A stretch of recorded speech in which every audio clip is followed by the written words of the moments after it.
नमस्कार। आज हम देखने वाले हैं important changes in GSTR 9 and 9C for the financial year 1920 जो 28 फरवरी 2021 तक हमको भरने हैं।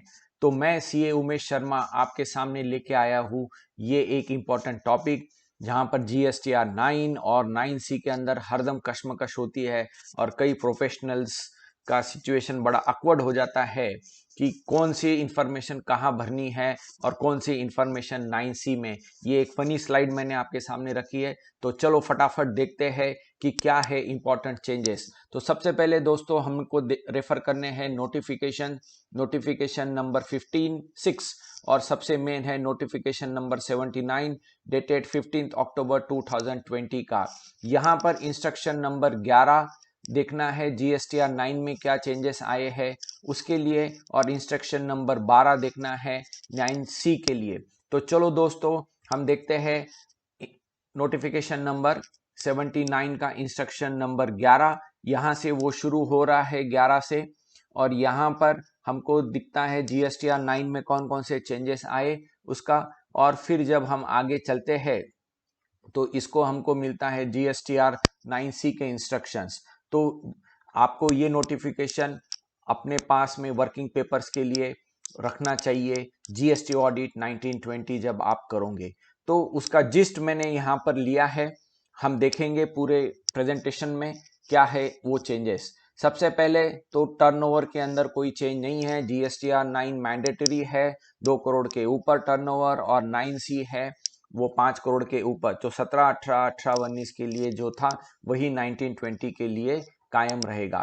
अब हम देखते हैं टेबल वाइज एनालिसिस। जीएसटीआर 9 का पहला टेबल आता है टेबल नंबर 4। यहाँ पर जो 17, 18 और 18, 19 में जो चेंजेस थे वही चेंजेस जो है वैसे कि वैसे एप्लीकेबल रहेंगे 1920 को। तो जो ऑप्शनल था वो मैंने इस टेबल में मार्क कर दिया है।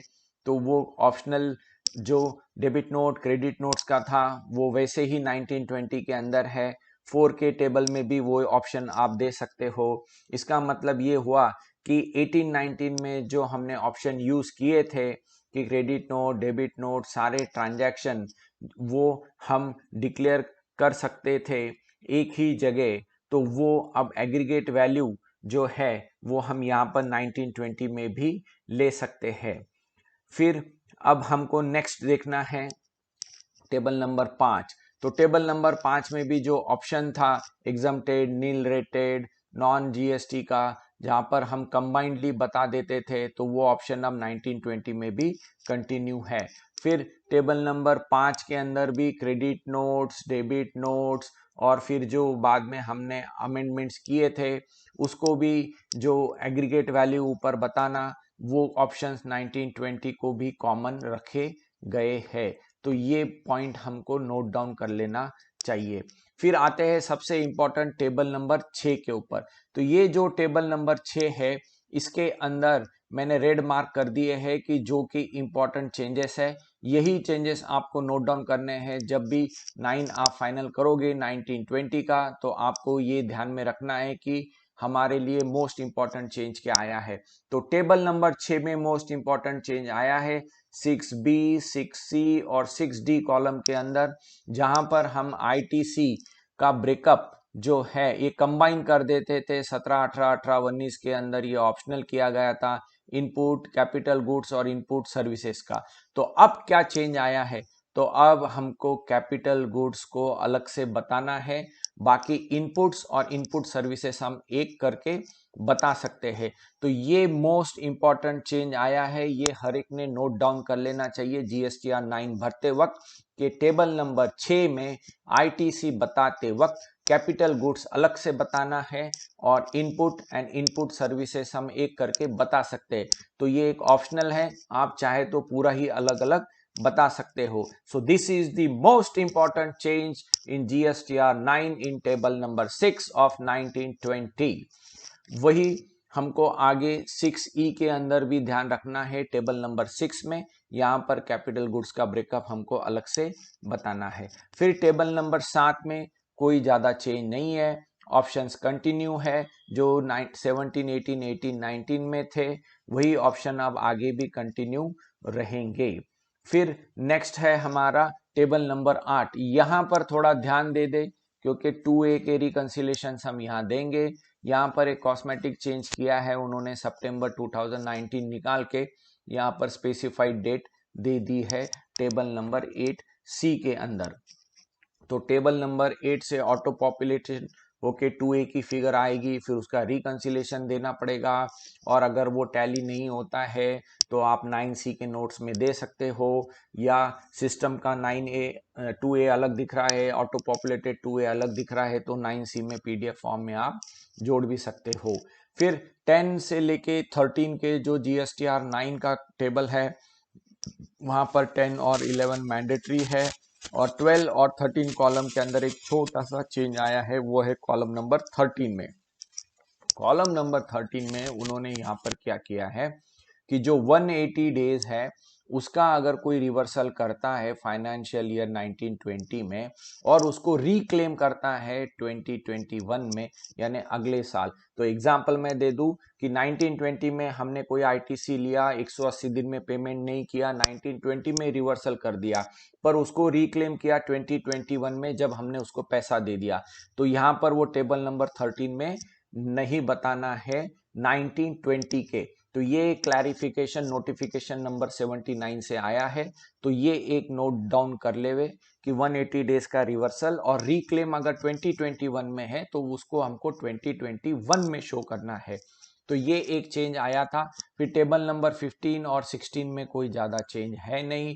HSN कोड वाइज समरी हमको देनी नहीं है, वो ऑप्शन यहाँ पर कंटिन्यू है 1920 के अंदर भी। तो ये थे 9 के चेंजेस। अब देखते हैं हम फटाफट 9C के चेंजेस।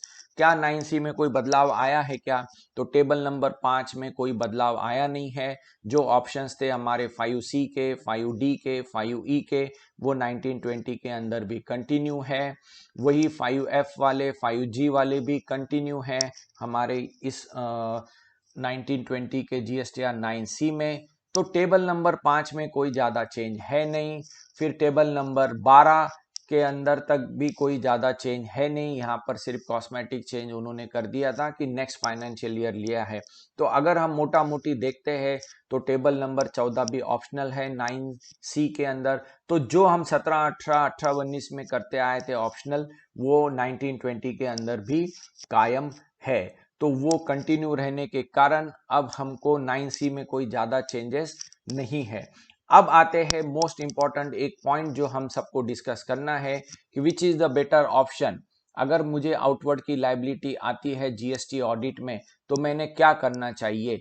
मैंने 3B से पे करना चाहिए, जैसा 1920 का ऑडिट हम कर रहे हैं, आज कोई लाइबिलिटी आ रही है तो हमने उसको सितंबर 20 तक पे कर दिया होगा तो वेल एंड गुड, नहीं है तो हमने क्या करना चाहिए, या फिर DRC 03 से करना चाहिए, या फिर आगे से भी हमको ध्यान देना है कि अगर कोई एक फाइनेंशियल ईयर की लाइबिलिटी आती है तो वो उसी फाइनेंशियल ईयर में क्यों क्लोज करे और उसको DRC 03 से ही क्यों पेमेंट करे।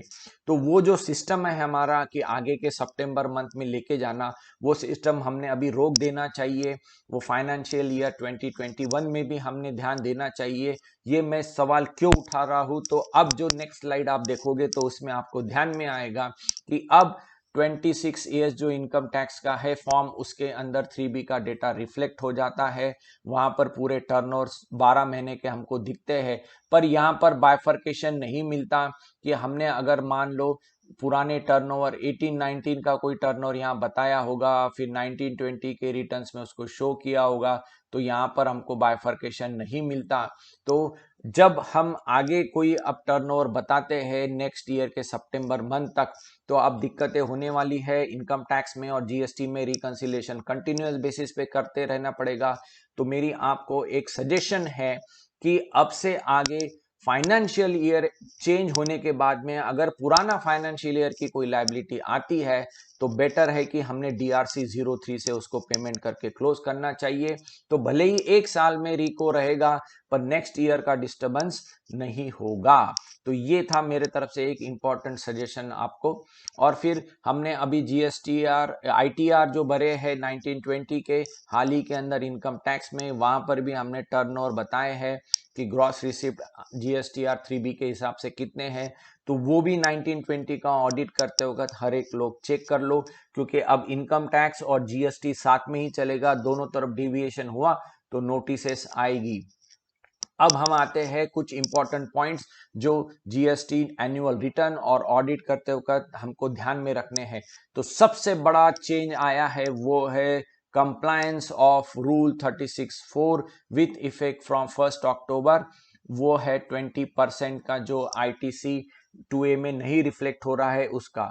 तो यहां पर टेबल नंबर 8 जो हम 9C में देखेंगे, तो वहां पर हमको ध्यान में देना पड़ेगा कि डिफरेंस कितना है। फिर 36(4) के अंदर 1 जैन 2020 से 10% हो गया है। तो how to report it in 9C is a very big question, क्योंकि 9 में तो कोई जगह दी नहीं है। फिर उसको हमको 9C के अंदर हमको नोट्स में देना पड़ेगा। तो टेबल नंबर 8 ऑफ 9 जो है उसको सबको वॉच करना पड़ेगा कि यहाँ पर कितना डिफरेंस आ रहा है। तो ये एक इम्पॉर्टेंट है ऑडिट के अंदर 1920 के हर एक क्लाइंट के केस में हमको देखना पड़ेगा 36(4) का कंप्लायंस, और सब्सटेंशियल नॉन कंप्लायंस है तो उसको नोट्स में रिपोर्ट करना ही पड़ेगा। फिर और क्या छोटे मोटे चेंजेस आए, तो एनुअल रिटर्न भरते वक्त ये ध्यान रखे कि कोई नया क्लाइंट होगा तो जैसा 40 लाख तक गुड्स का टर्नओवर का जो था वो रजिस्ट्रेशन का बेसिक एग्जम्पशन बढ़ा दिया था 1 अप्रैल 19 से। फिर कंपोजिशन के लिए 1.5 करोड़ की लिमिट कर दी गई थी। फिर नया कंपोजिशन 19-20 में आया था 6% का, वो सर्विसेज वाला। और सबसे मोस्ट इंपॉर्टेंट है बिल्डर्स एंड डेवलपर्स के केस में, यहाँ पर नया टैक्सेशन का रेट्स आ गए थे बिल्डर्स एंड डेवलपर्स।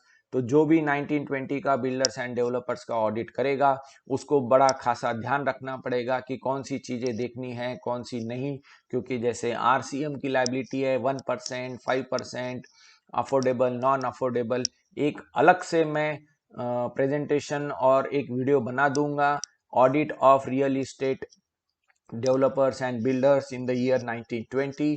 तो वो आपको देखने में और आपको काम करने में सहायता होगी।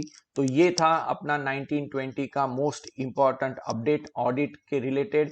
तो देखते रहिए कर नीति का यूट्यूब चैनल, ये ईमेल है आईडी मेरा और ये मोबाइल नंबर है। आप मुझे आपके सजेशंस या आपके क्वेश्चन जरूर भेज सकते हैं। तो कीप वॉचिंग कर नीति।